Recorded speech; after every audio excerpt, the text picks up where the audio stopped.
Good afternoon to you. I hope everybody finds this Friday well. Albert's my assistant is chewing his bone from the butcher. You enjoying that bone?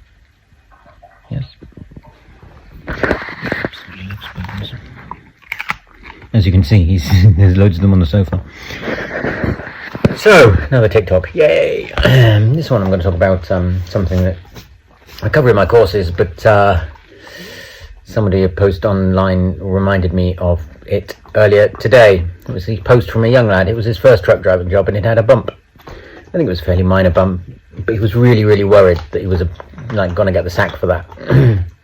And I get why. I mean, when I was at first, when I had my first bump and stuff, you worry that you're going to get the sack.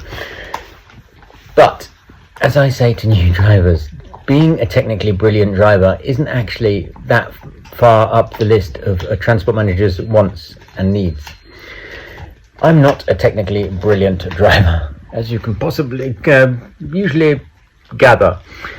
If you have a bump, the keys are: be honest about it. If it's your fault, apologize for it. Learn from it. No, that's a way better than the bullshitters who deny responsibility, that come out with these elaborate stories that they make them ever more elaborate, thinking it makes them more believable, but it doesn't. It just makes them less believable. And any transport manager worth his salt has heard every bloody last story known to man, frankly. I can guarantee if you're coming out with why your truck got damaged on the phone, he's probably rolling his eyes at you, or she, because of course we do have women transport managers these days in this brave new world. Yes, I've heard it all. And also there's the point that drivers managed to convince themselves it wasn't their fault. And if you've managed to convince yourself that an accident that was your fault wasn't your fault, you're never going to learn from it. That's the key. So I've had a fair few bumps in my time, but you learn from them, because I realise they're my fault, like the one in a ditch and stuff. And I learned from it. I'd never put a truck in a ditch again. And it's worth noting that a year after the ditch incident, I was moving my stuff into a brand new 750. But you know why? Because, like I say, I'm not a technically brilliant driver. Like, my driving isn't technically brilliant.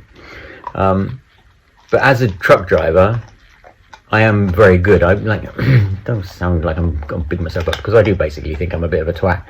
But when it comes to actually driving, and doing the job, I am really good, because I just get it done with a minimum of fuss. I contact the office as little as I need to.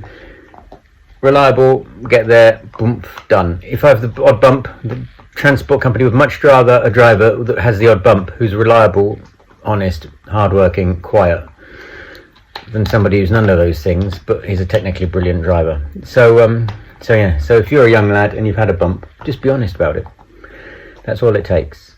A company will respect you way more for your honesty than they would you basically coming out with bullshit, which they'll know is a lie anyway. So that's my key. Just be honest. I bid you good day. Good day. Good day. Bad day from Albert too. Good day from us both.